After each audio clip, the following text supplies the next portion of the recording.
رحمنا ويستعلم والتعليم والتذكر والتذكير والنفع والانتفاع والإفادة والاستفادة والحث على التمسك بكتاب الله وسنة رسوله صلى الله عليه وسلم والدعاء إلى الهدى والدلالة على الخير ابتغاء وجه الله وقربه ومرضاته وثوابه سبحانه وتعالى. بسم الله الرحمن الرحيم. الحمد لله الذي رفع قدر نبينا محمد صلى الله عليه وآله وسلم في الدنيا وفي الأخرى وأسرى به ليلا من المسجد الحرام إلى المسجد الأقصى فأعظم بذلك فخرا. فقدمه جبريل فصلى بالأنبياء والمرسلين ليعلم به أنه الإمام الأعظم وأنه بذلك المقام أحرى. ثم رقي إلى السماوات العلى إلى سدرة المنتهى فظهر لمستوى سمع فيه شريف الأقلام ورأى من آياته ربه الكبرى وتجلى له وخاطبه وثبت فؤاده وأعطاه سؤله وأعظم له بذلك أجرا. فسبحانه من إله نزه نفسه بنفسه في مقام الإنباء عن الإسراء فقال جل ذكره سبحان الذي أسرى. Alhamdulillah, segala puji bagi Allah yang senantiasa melimpahkan anugerah nikmat karunia kepada kita semua, khususnya nikmat iman dan juga nikmat Islam, nikmat sehat dan juga nikmat sempat. Alhamdulillahirabbil alamin, kita dapat berkumpul di dalam majelis ta'lim, dalam majelis yang penuh keberkahan ini. Insyaallah kita bisa mendapatkan manfaat di dunia maupun di akhirat. Amin ya rabbal alamin. Dan bersama-sama kita doakan untuk guru kita bersama Ustaz Komarudin, mudah-mudahan Allah Subhanahu wa taala dan berikan beliau dalam perjalanan dalam ziarahnya ini adalah ziarah makbulah, dalam keadaan sehat walafiat, dalam keadaan kepada Allah, diberikan kelancaran, kesehatan, pulang pergi. Amin ya rabbal alamin. Nah, dalam kesempatan kali ini saya ditugasi untuk sedikit membaca tentang Isra Mi'raj. Nah, ini Rajab sekarang tanggal berapa ini? Berapa belas? 19. Nah, berarti kurang lebih berapa hari lagi? 8 hari ya. Isra Mi'raj tanggal berapa? 27 Rajab. Nah, Isra Mi'raj ini sebelum kita mulai, kita nanti ngambil barokah dari kitab Al-Anwarul Bahiyah yang dikarang oleh Imam Al-Muhaddits Al-Habib Muhammad bin Alwi bin Abbas Al-Maliki, nafa'anallahu bihi wa bi'ulumihi fid dharain amin. Nah, Isra Mi'raj ini bisa dikatakan sebagai apa? Rihlah. Nah, bisa dikatakan sebagai apa? Rihlah. Rihlah itu apa? Hah?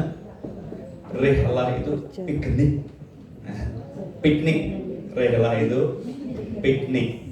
Nah, pikniknya Rasulullah Shallallahu Alaihi Wasallam. Karena gini, sebelum Isra dan Mi'raj itu ada berbagai hal yang membuat Rasulullah Shallallahu Alaihi Wasallam bersedih. Nah, membuat Rasulullah bersedih. Bersedih itu bukan menunjukkan kekurangan ya. Bersedih itu menunjukkan sifat basyariah. Rasulullah Shallallahu Alaihi Wasallam manusia. Jadi ketika Rasulullah punya perasaan, Rasulullah bisa sedih, Rasulullah bisa gembira, senang, ya kan? Itu sifat basyariahnya Rasulullah Shallallahu Alaihi Wasallam. Nah, awal pertama kali kesedihan yang dirasakan oleh Rasulullah Shallallahu Alaihi Wasallam adalah meninggalnya tameng beliau, meninggalnya seorang yang menjadi pelindung beliau, yaitu paman beliau yang bernama Abu Thalib. Nah, meninggalnya paman beliau Abu Thalib, yang mana ketika Rasulullah Shallallahu Alaihi Wasallam bersama dengan paman beliau yang bernama Abu Thalib itu, beliau mendapatkan perlindungan, yang mana kemudian dengan perlindungannya Abu Thalib ini Rasulullah SAW bisa melakukan dakwah ke sana dan kemari untuk menyampaikan risalah tugas dari Allah Subhanahu wa Ta'ala. Di situ dikatakan juga amul huzun, ya, amul huzun. Dan saat itu tahun kesedihan.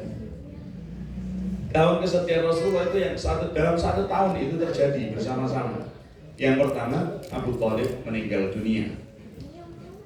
Tidak lama, kurang lebih kalau nggak salah, tidak sampai 2 bulan, katakanlah 1,5 bulan lah kurang lebih. Nah, 1,5 bulan setelah itu meninggal sosok yang paling dicintai dan paling mencintai Rasulullah SAW, yaitu istri tercinta beliau, Siti Khadijah. Nah, padahal Rasulullah SAW pernah mengatakan Khadijah itu adalah orang yang pertama dia itu mempercayai aku di saat semua orang mengingkari aku. Dia Khadijah adalah orang yang pertama membenarkanku di saat semua orang mendustakanku. Itu Siti Khadijah, istri tercinta beliau, meninggal dunia. Wah, beliau ditinggal sama paman yang melindunginya, beliau ditinggal sama istri tercintanya. Nah, Rasulullah memang sempurna. Sifat basyariahnya Rasulullah merasakan kesedihan. Ya, bukan menunjukkan kelemahan, bukan. Rasulullah merasakan kesedihan di saat itu. Tertutup seperti rasanya itu seperti tertutup bagaimana pintu dakwah yang sebelumnya ada pelindungnya, yaitu Abu Thalib. Kemudian ketika Rasulullah SAW merasakan capek, lelah, kemudian pulang di rumah ada istri Rasulullah SAW yang Rasulullah bisa merasakan keharmonisan, kemesraan bersama Siti Khadijah. Dan saat itu sudah tidak ada semua keduanya. Akhirnya tidak lama setelah itu Rasulullah SAW mencoba untuk memulai lagi bangkit sampai kemudian Rasulullah SAW berdakwah ke kota yang bernama kota Thaif. Rasulullah berdakwah ke kota Thaif. Tapi sebelum itu, ketika Abu Thalib meninggal itu banyak sekali gangguan-gangguan daripada kafir Quraisy yang sebelumnya kafir Quraisy tidak melakukan. Kenapa mereka takut sama Abu Thalib sebagai pelindungnya Rasulullah SAW? Ketika Abu Thalib tidak ada, bahkan ada yang berani jalan mendekat Rasulullah SAW saat Rasulullah beribadah. Kepalanya Rasulullah ditaburi dengan pasir debu yang banyak. Sampai ketika Rasulullah pulang, Sayyidah Fatimah menjumpai Rasulullah, nangis melihat keadaannya Rasulullah SAW. Sampai seperti itu. Nah, ketika di Thaif, Rasulullah mencoba untuk mengajak daripada tokoh-tokoh kota Thaif agar supaya mau untuk masuk ke dalam agama Islam. Nah, dijumpailah sama Rasulullah SAW 3 tokoh di dalam kabilah Thaif itu. Di kota Thaif Rasulullah menemui 3 tokoh kabilah. Tapi ternyata orang-orang yang dijumpai sama Rasulullah itu bukan hanya penolakan saja, tapi Rasulullah mendapatkan perbuatan sarkas, ya. Mendapatkan perbuatan kasar dari mereka. Orang pertama yang dijumpai sama Rasulullah SAW ketika Rasulullah menyampaikan tugas risalah itu, jawab orang yang pertama mengatakan, emang Allah nggak menemukan orang lain selain kamu? Kok kamu yang dikirim ke sini? Kok kamu yang dijadikan nabi? Emang Allah nggak menemukan orang lain selain kamu? Itu orang yang pertama. Kemudian yang kedua mengatakan, seandainya kamu itu adalah benar utusan seandainya benar kamu itu adalah utusan Allah, maka kain Ka'bah akan aku robek-robek. Itu orang yang kedua. Orang yang ketiga agak lunak tapi juga kasar juga omongannya. Dia mengatakan ketika disampaikan misi dakwahnya Rasulullah SAW, dia mengatakan, demi Allah aku tidak akan banyak bicara denganmu. Kenapa? Karena seandainya kamu itu benar adalah seorang nabi yang diutus, maka terlalu istimewa bagiku untuk aku bisa ngobrol sama kamu. Tapi kalau kamu bohong, kalau kamu itu berdusta, maka tidak pantas saat ini kamu berbicara di hadapanku. Sampai mengatakan seperti itu, sudah kamu lebih baik pergi dari negeri kami. Diusir.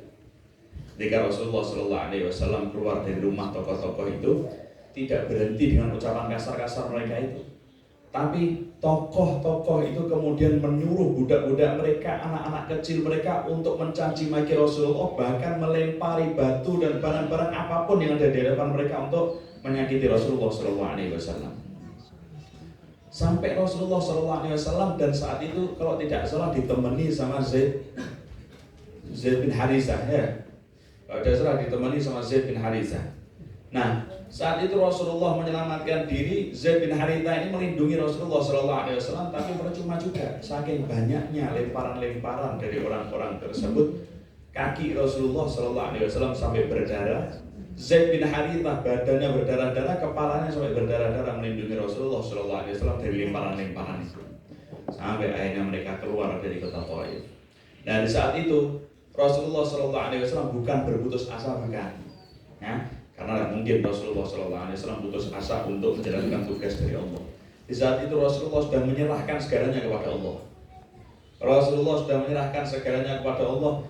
Upaya-upaya basyariah itu, usaha-usaha basyariah sudah lakukan oleh Rasulullah SAW, diserahkanlah semua kepada Allah Subhanahu wa Ta'ala.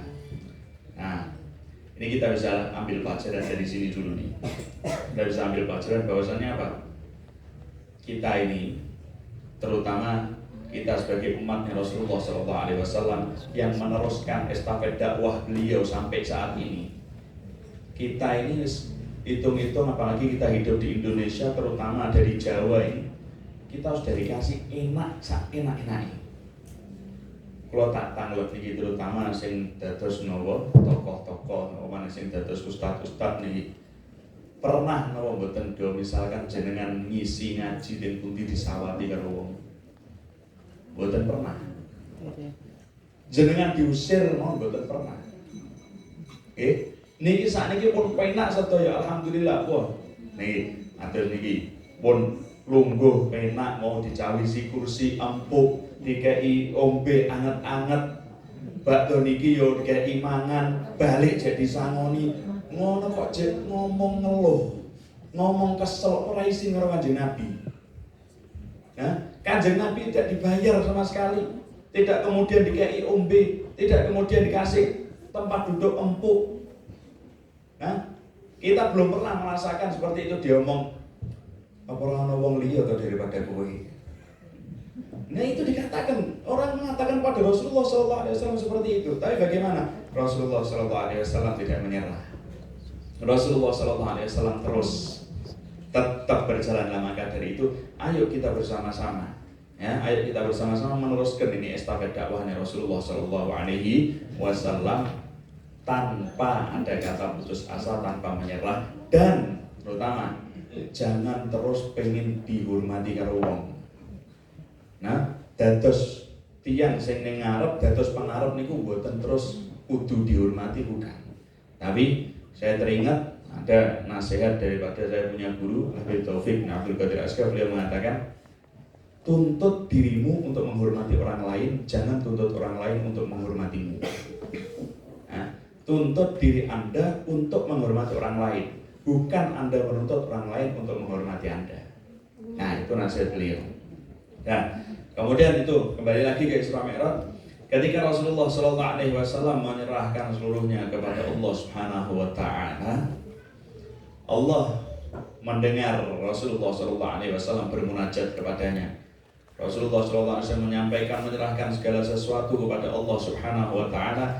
Akhirnya Allah Subhanahu wa Ta'ala mengirim di malam 27 Rajab itu, Allah Subhanahu wa Ta'ala mengirim malaikat Jibril untuk menjumpai Rasulullah SAW, menyampaikan undangan untuk menghadap ke hadirat Allah Subhanahu wa Ta'ala.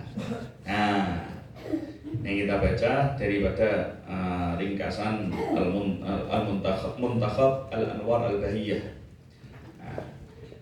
Al-Anwar Al-Bahiyah itu kitabnya panjang, tapi ini ada muntakhab yang sudah diseleksi, ya, yang sudah diseleksi, yang sudah dipilih. Nah, amma ba'du, ya, setelah muqaddimah tadi yang kita baca, fa bainama kana an-nabiy sallallahu alaihi wa alihi wasallam fi baitihi idh ja'ahu Jibril. Ketika Rasulullah sallallahu alaihi wasallam ada di kamar beliau, tiba-tiba datang malaikat Jibril kepada Rasulullah sallallahu alaihi wasallam. Ketika malaikat Jibril datang kepada Rasulullah, dibangunkan Rasulullah sallallahu alaihi wasallam dengan penuh adab, dengan penuh penghormatan. Malaikat Jibril bangunkan Rasulullah, kemudian fa akhrajahu ilal Masjidil Haram. Kemudian Rasulullah dibawa oleh malaikat Jibril menuju Masjidil Haram. Thumma adkhalahu hijra Ismail. Kemudian setelah itu sampai di Masjidil Haram, malaikat Jibril memasukkan Rasulullah SAW ke Hijr Ismail sampai Ka'bah. Insyaallah mudah-mudahan bisa berangkat umroh haji semua. Amin ya rabbal alamin. Dimasukkan ke Hijr Ismail, di situ terjadi yang namanya pembelahan dada Rasulullah SAW. Nah, untuk apa? Untuk kemudian disucikan lagi, dibersihkan lagi untuk menghadap kehadirat Allah Subhanahu wa taala. Nah, faqama bi syaqi sadrihi asy-syarif wa ghasalahu 3 marrat bima'i Zamzam. Kemudian malaikat Jibril memulai untuk membelah dada Rasulullah sallallahu alaihi wasallam, dan di situ dikatakan membelah dada Rasulullah sallallahu alaihi wasallam, malaikat Jibril itu membawa sebuah belati. Kayak katakanlah kayak pisau gitu ya. Tapi di situ bukan pisau kayak yang kita punya, bukan. Ketika pisau itu masuk ke dada Rasulullah sallallahu alaihi wasallam, Rasulullah sallallahu alaihi wasallam tidak merasakan sakit sedikit pun. Bahkan dikatakan bahwasanya kelihatan jika misalkan ada orang yang melihat itu, orang itu akan melihat bagian dalamnya Rasulullah sallallahu alaihi wasallam, hatinya dan lain-lain akan melihat. Situ sama malaikat Jibril diambil, dibantu oleh malaikat Mikail. Malaikat Mikail membawakan satu wadah dari emas yang berisi air Zamzam. Hatinya Rasulullah SAW dicuci dengan air Zamzam. Dan ini ada satu faedah. Habib Ali bin Muhammad bin Husain Al-Habsyi, Masahibul Maulisim Kubur, beliau menyampaikan dalam satu nasihat beliau mengutip mengatakan seorang yang bernama Syekh Muhammad Al-Majdub. Syekh Muhammad Al-Majdub ini mengomentari satu kalimat yang ada di dalam kitab Maulid Tiba. Ya, kitab Maulid Tiba itu ada wa nazza'u minhu haddash syaitan. Dalamnya wa nazza'u minhu haddash syaitan. Ketika dibelah dada Rasulullah sallallahu alaihi wasallam itu diambil bagian daripada syaitan. Nah, Syekh Muhammad Al-Majdub ini mengomentari diambil bagian daripada setan itu bukan berarti dalam diri Rasulullah itu ada setan, enggak sama sekali. Karena Rasulullah itu bersih, Rasulullah tanpa cacat, tanpa aib sedikit pun. Rasulullah adalah al-insanul kamil, manusia yang sempurna. Nah, terus Syekh Muhammad Al-Majdub ini mengatakan ketika dibelah dada Rasulullah SAW diambil bagian daripada setan, artinya bagian daripada setan itu apa? Yaitu rahmatnya Rasulullah SAW kepada setan. Kan Rasulullah kan, wa ma arsalnaka illa rahmatan lil alamin. Tidaklah kami mengutus engkau wahai Muhammad kecuali adalah sebagai rahmat untuk seluruh alam. Nah, al-alamin seluruh alam. Al-alamin itu apa? Kullu ma siwallah. Segala sesuatu selain Allah itu adalah al-alamin. Seluruh makhluk. Setan makhluk kan? Setan makhluk. Nah, seandainya itu rahmat itu tidak diambil, rahmat kepada setan itu tidak diambil, bahkan setan itu disyafaati karo Kanjeng Nabi. Saking rahmat Kanjeng Nabi Muhammad sallallahu alaihi wasallam. Dan setan disyafaati Kanjeng Nabi, syafaati Kanjeng Nabi wis sing ditolong karo Kanjeng Nabi, sing disyafaati ya selamat. Ya kan? Nah, makanya itu diambil, kata Syekh Muhammad Al-Masdub, beliau menafsiri itu. Nah, bukan berarti ketika dibelah dada Rasulullah dibersihi pakai air zam-zam karena ada kotoran, enggak sama sekali. Ya. Imam Ali sendiri mengatakan dalam kitab Malisin Tudurar itu, wa ma akhrajal amlaku min qalbihi adzan walakinnahum zaduhu tuhran ala tuhrin.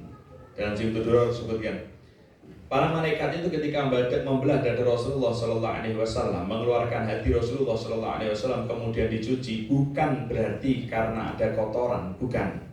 Tapi sesuatu yang sudah bersih, sesuatu yang sudah suci, semakin disucikan, semakin dibersihkan lagi, ditambahi kesuciannya, ditambahi kebersihannya.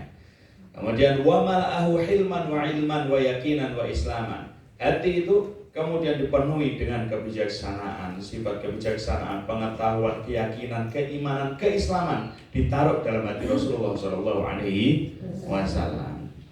Nah, kemudian setelah itu malaikat Jibril datang kepada Rasulullah lagi dengan membawa kendaraan yang bernama buraq.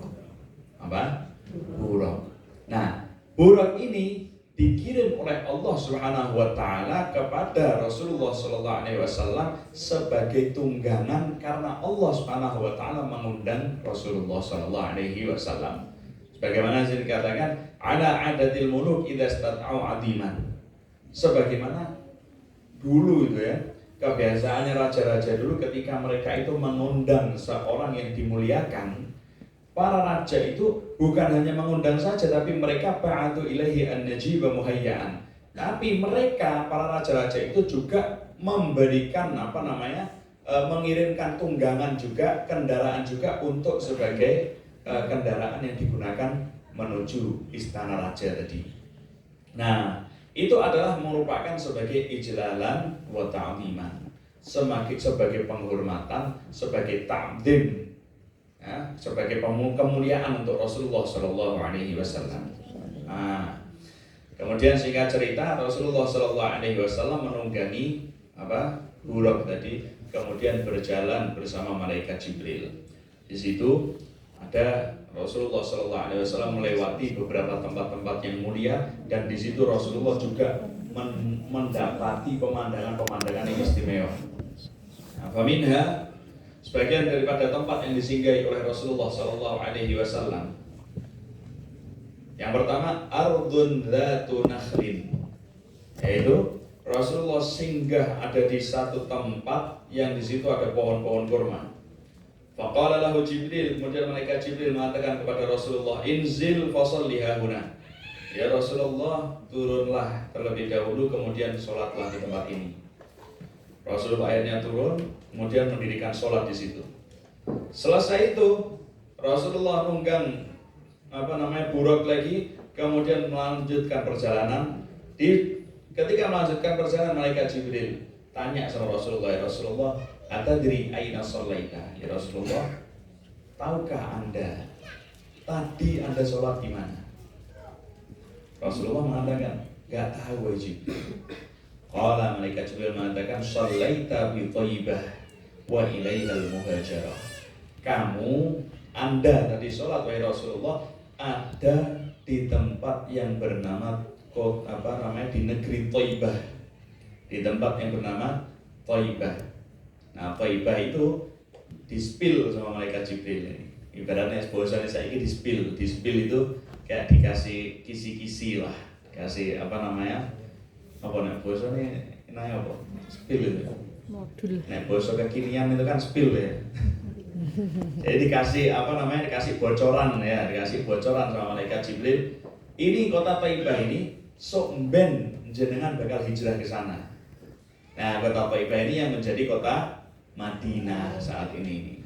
Nah, pertama tempat yang disinggahi sama Rasulullah SAW ketika melaksanakan perjalanan Isra daripada Masjidil Haram ke Masjidil Aqsa yaitu kota Madinah.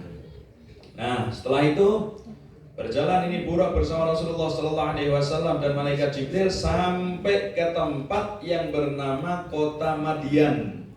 Kota apa? Madian. Tepatnya ada di samping, ada di sisi pohonnya Nabi Musa. Ketika Nabi Musa keluar dari Mesir, Nabi Musa bernaung ada di pohon tersebut. Malaikat Jibril lagi-lagi mengatakan kepada Rasulullah, "Ya Rasulullah, silahkan Anda turun dulu, dirikan sholat dulu di tempat ini." Rasulullah turun dan sholat. Kemudian melanjutkan perjalanan lagi sampai di tempat yang namanya Tur Saina. Ya, di tempat yang bernama Tur Sina. Saya kita di tempat Tur Sina. Tur Sina ini tempat apa? Tur Sina itu adalah tempat di mana Nabi Musa alaihi salam bermunajat kepada Allah. Nabi Musa itu kan kalimullah. Ya, Nabi Musa kalimullah yang langsung bisa berbicara, yang langsung bisa munajat kepada Allah Subhanahu wa taala. Nah, Nabi Musa bermunajat yaitu di Bukit Tur Sina. Nah, kemudian sampai di Tur Sina lagi malaikat Jibril mengatakan, "Ya Rasulullah, turun terlebih dahulu, silahkan untuk mendirikan sholat di sini." Nah, Rasulullah turun sholat.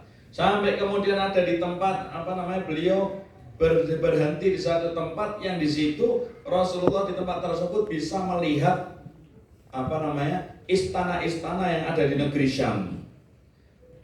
Malaikat Jibril mengatakan, "Rasulullah, turun dulu di sini wahai Rasulullah." Kemudian sholatlah dilakukan sama Rasulullah.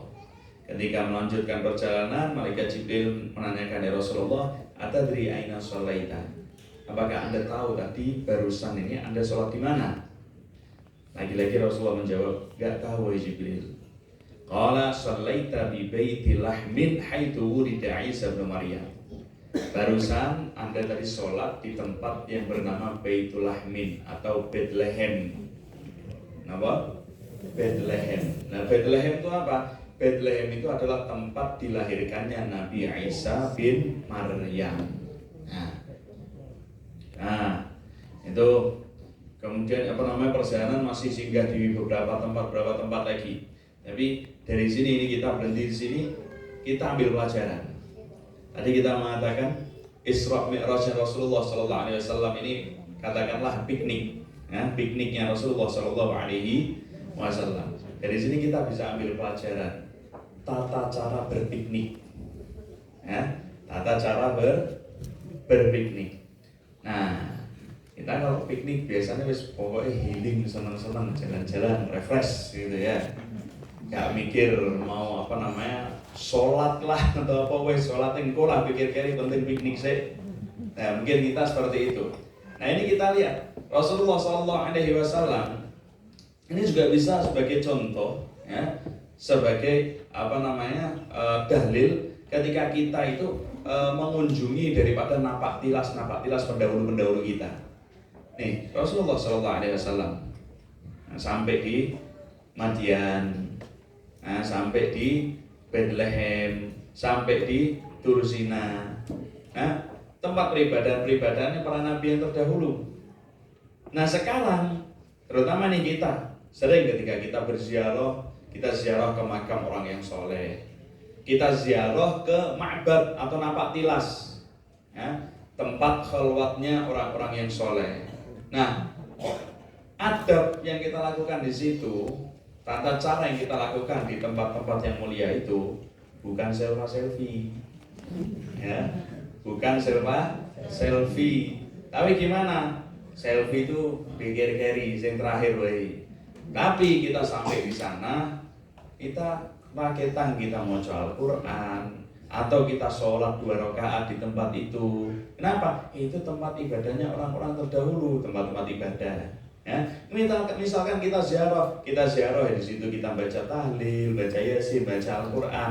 Nah, ini mencontoh daripada yang diajarkan oleh Rasulullah SAW ketika beliau Isra. Nah, beliau kesana kesini turun sholat. Apa ya selfie? Ya udah mau HP. Nah, tapi yang tidak mau turun sholat, ya kan? Turun sholat, bukan kemudian turun untuk yang lain, bukan. Nah, ini dicontohkan. Nah, jadi kita kalau keluar mau piknik itu tujuan yang keberapa lah, kayak yang kesekian. Yang pertama apa? Tujuannya kita untuk ibadah dulu. Misal sampean mau pergi ke Jogja Parangtritis misal, ya, perjalanan menuju Jogja ini ada nggak orang-orang soleh? Banyak. Gimana? Mampir ke situ silaturahmi, sowan-sowan dulu, ya. Ada nggak makamnya orang-orang soleh? Mampir ziarah dulu. Ada nggak nampak tilasnya orang soleh, tempat ibadahnya orang soleh? Mampir lah kita dua rakaat sholat sunnah. Misalkan pun nggak ada itu semua, ada nggak teman di sana? Ada nggak saudara di sana? Kalau ada, tak niati untuk silaturahmi terlebih dahulu, baru habis itu digenik. Ya. Nah ini yang kita contoh tata cara untuk kita rehlah, untuk kita piknik ya diambil dari perjalanan Isra dan Mi'raj Rasulullah Sallallahu Alaihi Wasallam. Allahumma shalli ala Muhammad. Nah itu tadi beberapa tempat yang disinggahi oleh Rasulullah Sallallahu Alaihi Wasallam. Kemudian wa yamurru ar-rakbul Muhammadiyul Maimun bima syahida mutanawwi'atin. Dan kemudian melanjutkan perjalanan Rasulullah Sallallahu Alaihi Wasallam. Di situ Rasulullah melanjutkan perjalanan banyak pemandangan-pemandangan yang bermacam-macam. Nah, kita nggak akan baca semuanya karena panjang. Kita ambil aja yang bisa, semoga bisa kita ambil faedah dari situ ya. Nah, fasaru hatta atau ala qaumin yazra'una fi yaumin wa yahsuduna fi yaumin. Kullama hasadu 'ada kama kana. Rasulullah sallallahu alaihi wasallam dengan menunggangi buruk bersama dengan malaikat Jibril melanjutkan perjalanan dari Masjidil Haram menuju Masjidil Aqsa. Banyak pemandangan.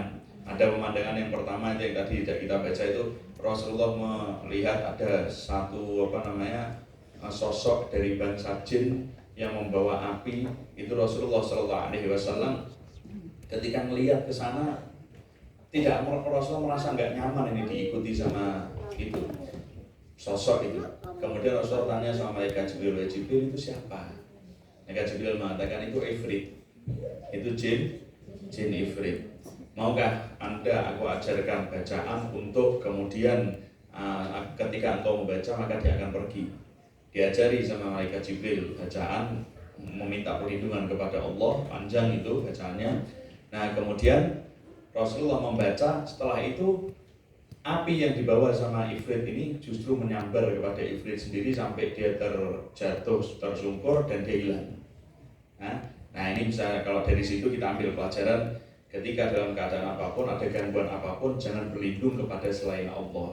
Kita harus berlindung kepada Allah Subhanahu wa Ta'ala, minta perlindungan kepada Allah dari apapun itu, baik dari gangguan yang nampak maupun gangguan yang tidak nampak. Nah kemudian ketika melanjutkan perjalanan, Rasulullah SAW melihat ada satu kelompok yang mereka itu kerjaannya adalah sebagai petani. Tapi yang ajib, yang istimewa itu, orang-orang yang sebagai petani ini, ketika dia menanam di satu hari ini, besoknya atau bahkan di hari itu juga, ketika dia menanam langsung tumbuh, berbuah, bisa panen. Padahal kalau kita nanam padi itu, nunggu 3 bulan dulu kalau tidak salah ya. Padi 3 bulan ya. Nah, nunggu 3 bulan dulu. Ini bukan 3 bulan. Nanam sekarang, katakanlah menanam pagi ini, sore udah panen. Ketika sore ini dipanen, gak sampai maghrib, wes bisa dipanen lagi. Sampai Rasulullah menanyakan pada malaikat Jibril, ya Jibril, mahadha wa Jibril, pemandangan apa ini? Siapa mereka? Malaikat Jibril menjawab, haula al-mujahiduna fi sabilillahi ta'ala. Mereka adalah orang-orang yang berjihad di jalan Allah Subhanahu wa Ta'ala. Tudha'afu lahumul hasanah bisab'imi'ati dhi'fin. Dilipat gandakan kebaikan-kebaikan mereka itu 700 kali lipat oleh Allah Subhanahu wa Ta'ala. Nah, hadirin hadirat rahimakumullah, kita perlu ketahui, kita berjihad, kalau zaman dulu berjihad dengan pedang, perang. Nah, sekarang kita berjihad juga kita dengan memerangi hawa nafsu kita. Jangan dikira kemudian kita ini orang yang belajar kemudian bukan berjihad. Kita belajar agama itu adalah berjihad jalan Allah Subhanahu wa Ta'ala. Kita bersama-sama berjalan bersama dengan para kiai, kita berjalan bersama dengan para ulama di jalan yang mereka guru-guru jalan para kiai, gurunya sampai jalannya Rasulullah Sallallahu Alaihi Wasallam. Itu adalah termasuk daripada jihad fisabilillah. Seorang perempuan yang dia itu hamil daripada suaminya, taat sama suaminya, dia itu adalah juga jihad fisabilillah. Ketika meninggal dunia, Mati dalam keadaan syahid gak itu? Syahid. Orang yang mencari ilmu meninggal dunia, syahid gak? Syahid. Nah, maka dari itu mendapatkan pahala yang mudah-mudahan kita termasuk daripada gambaran yang dipandang oleh Rasulullah SAW. Amin ya rabbal alamin. Nah, orang yang jihad fisabilillah, apapun yang dia keluarkan, wa ma anfaqu min syai'in fahuwa yukhlifu. Apapun yang mereka keluarkan, malaikat Jibril menyampaikan, apapun yang mereka keluarkan, apa saja, fahuwa yukhlifu, Allah yang akan menggantinya. Dan ganti dari Allah bukan 1, 2, bukan 700 kali lipat. Nah, itu tadi. Kemudian ketika Rasulullah SAW melanjutkan perjalanan lagi, wa wajada rihan thayyibah, tiba-tiba ketika perjalanan itu Rasulullah SAW mencium semerbak bau yang wangi. Nah, baunya tiba-tiba wangi sekali. Sampai Rasulullah tanya, wahai Jibril, ma hadhihi raihah, wahai Jibril, bau apa ini? Jibril mengatakan, ini adalah bau dari seorang wanita yang kerjaannya itu menyisir rambut daripada putrinya Fir'aun. Nah, siapa? Siapa? Siti, kita tahunya Siti Masyitoh. Nah, kita tahunya Siti Masyitoh. Nah, ini adalah Siti Masyitoh itu seorang perempuan yang kerjaannya nyisiri rambut putri Fir'aun. Nah, malaikat Jibril menceritakan kepada Rasulullah, ketika dia sedang menyisiri rambut daripada putrinya Fir'aun, tiba-tiba tanpa sengaja itu sisir yang dia gunakan jatuh. Kemudian Masyitoh itu tadi mengatakan apa? Bahasanya apa? Latah lah ya.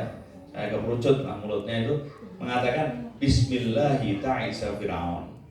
Dengan menyebut nama Allah, sungguh merugi Fir'aun. Bahasa Jawanya ya, bongkoh Fir'aun ini. Nah, Bismillah, bongkoh Fir'aun. Bahasa Jawanya seperti itu.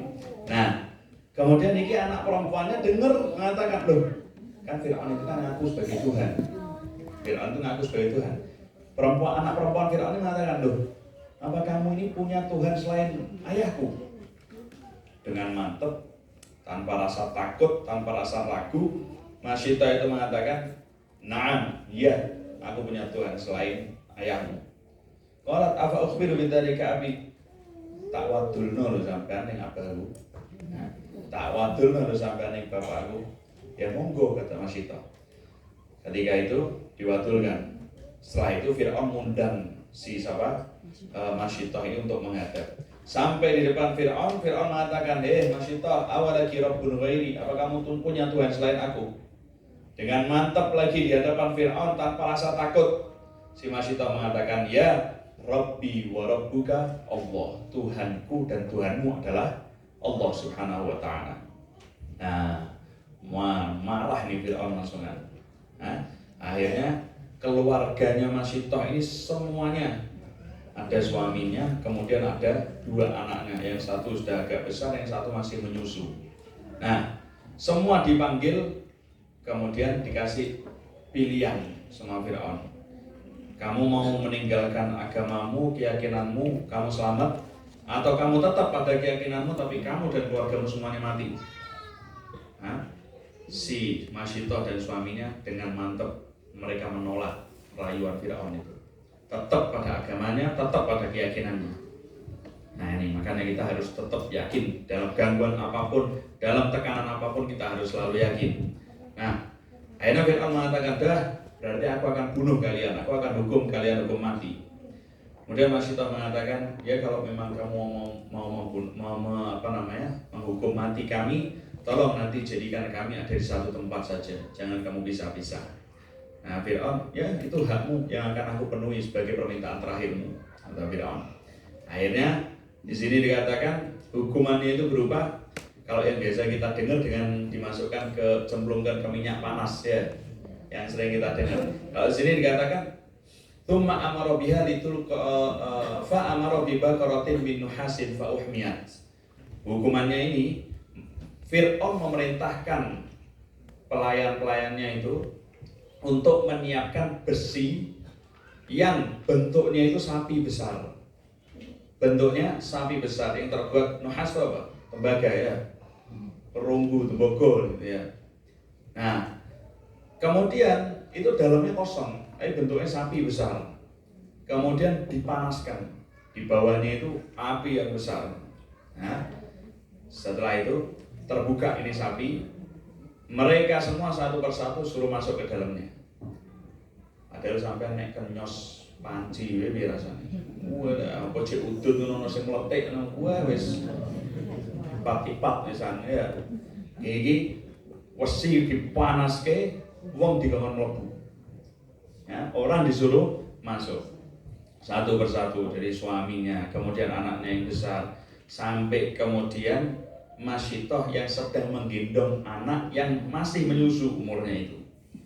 Di saat itu Masyitoh merasa kasihan sama ini anak, merasa antara kasih sayang dan tetap dalam keadaan keyakinan. Gimana ini?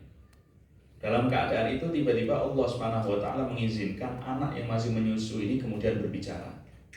Anak yang masih menyusu ini berbicara mengatakan, "Ya ummah qa'i wa la tataqa'asi fa innaki 'alal haqq." Wahai ibuku, wahai ibundaku, sudah jatuhkanlah dirimu ke sana. Jangan kamu takut, jangan kamu ragu. Kamu ada di jalan yang benar. Ini dari Allah Subhanahu wa taala. Seorang anak kecil yang masih menyusu langsung ngomong seperti itu. Akhirnya dengan mantap dia dan anaknya itu kemudian meloncat ke dalam besi yang sudah dipanaskan itu. Tapi dia tidak merasakan rasa sakit, karena dalam satu riwayat dikatakan bahwasanya ini si Masyitoh dan keluarganya ini sebelum mereka masuk ke besi yang dipanaskan itu sudah dicabut sama Allah Subhanahu wa taala. Nah, jadi kita kalau sudah dalam kebenaran, ya sudah tekanan seperti apapun sudah tidak usah ditakutkan. Kenapa? Ketika kita dalam jalan yang benar, yang akan menolong kita adalah Allah Subhanahu wa taala. Nah, kemudian ada juga ini sampai jam berapa biasanya? Hah? Setengah 10. Wah, ini aku dikira Islam Mi'raj tenang ya. Nah, Tsumma ta'ala qaumin turdakhu ru'usuhum.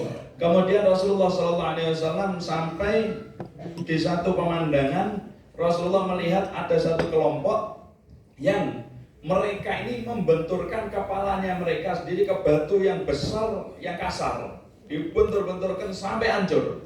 Kullama rudhiqat 'adat kama kanat. Setelah kepala itu hancur, tidak berupa lagi, kemudian langsung kembali seperti semula. Padahal mereka itu merasakan sakit yang amat sangat. Kejeduk biasa tok wis lara, iki dijeduk-jedukin watu kasar sampai hancur. Setiap hancur kembali seperti semula, terulang lagi, dihancurkan sendiri, kembali seperti semula lagi, dihancurkan lagi. Wala yafturu anhum min dzalika syai'. Mereka tidak merasa bosan sama sekali. Faqala ya Jibril, man haula wahai Jibril, kata Rasulullah, wahai Jibril, siapa mereka ini? Kata malaikat Jibril, qala haula alladzina tatataqalu ru'usuhum 'anis sholatil maktubah. Niki atos-atos. Mereka itu adalah orang-orang yang berat untuk bangun melaksanakan sholat 5 waktu. Nah, biasanya sing subuh abot iki sinten niki. Ya, subuh abot napa nek isya abot rasane. Ya, atos-atos itu gambaran Rasulullah melihat gambaran seperti itu. Menghancurkan kepalanya sendiri, dikembalikan sama Allah, hancur lagi, kembalikan lagi, hancur lagi, padahal kesakitan terus.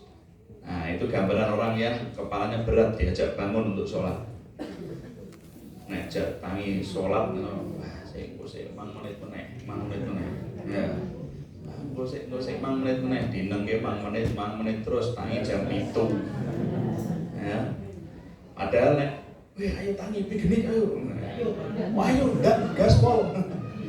Ya itu loh, kita banyaknya seperti itu. Nah, nih kemudian Tsumma ta'ala qaumin baina aydihim lahmun nadijun fi qudurin. Kemudian Rasulullah SAW datang ke satu kelompok, melihat satu kelompok di mana di tangan mereka itu ada daging yang sudah matang di satu wadah. Kemudian ada lagi daging yang masih mentah, yang daging itu sudah busuk. Nah, artinya mentah dan buruk lah, sudah nggak enak, nggak bisa dikonsumsi. Tapi faja'alu ya'kuluna minan ni'il khabir. Tapi justru mereka itu padahal di hadapannya itu ada yang matang, enak, tinggal dikonsumsi, sehat. Ya. Tapi ada yang masih mentah, bosok, nggak enak, penyakit kalau konsumsi. Tapi justru mereka makan dari yang masih masih mentah dan bosok ini. Wa yad'una an-nadija at-thayyibat. Justru yang matang, yang enak itu malah ditinggalkan. Faqala, kemudian Rasulullah bertanya, "Ma hadza ya Jibril?" Apa ini wahai Jibril?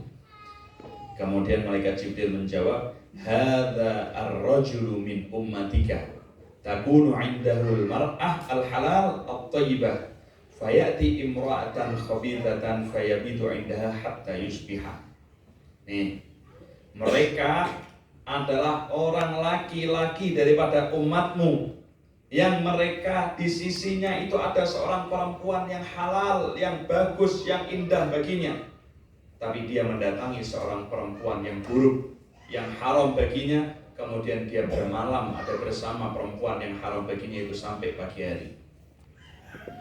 Wal mar'ah takumu min 'indi zawjiha halalan thayyiban fatati rajulan khabithan fatabitu ma'ahu hatta tusbiha. Dan itu adalah seorang perempuan yang dia itu di sisinya ada laki-laki yang halal, laki-laki yang baik untuknya. Fatati rajulan khabithan, tapi dia mendatangi seorang laki-laki yang buruk, yang haram baginya, kemudian bermalam bersamanya sampai subuh. Nih, sing wis duwe bojo halal kok cek ndeloki wedok liyane sing haram. Nah, begitu juga yang perempuan sama, sudah punya laki-laki yang halal untuknya, tapi justru masih tertarik sama laki-laki yang lain.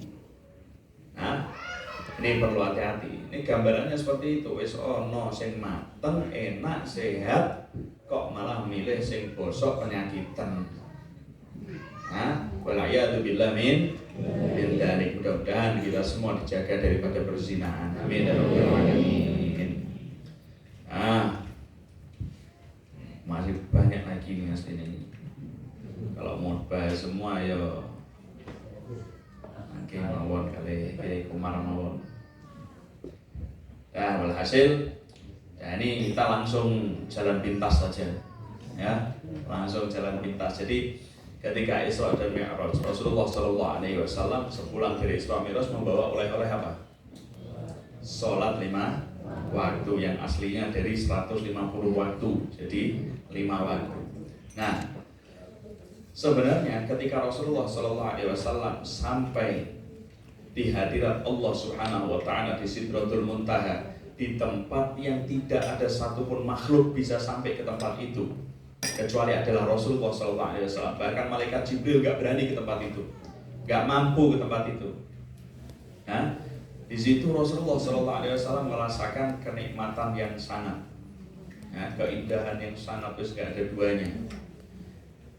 Di situ Rasulullah SAW didahului sama Allah Subhanahu wa Ta'ala. Ya Rasulullah, sebenarnya Rasulullah nggak mau pergi dari situ. Kenapa? Nikmat kok, enak kok di situ. Nah, Rasulullah nggak mau pergi dari situ. Allah Subhanahu wa Ta'ala tahu perasaan Rasulullah dan mengatakan, ya wahai Rasulullah SAW, aku jadikan perasaan indahmu, perasaan nikmatmu saat ini, aku jadikan ada di dalam sholat. Aku jadikan ada di dalam sholat, yaitu oleh-oleh yang bawa sama Rasulullah SAW. Nah, jadi ketika Allah tahu perasaannya Rasulullah SAW, gak pengen kenikmatan itu hilang, tetap sama Allah disangoni itu kenikmatan itu ada di dalam sholat itu.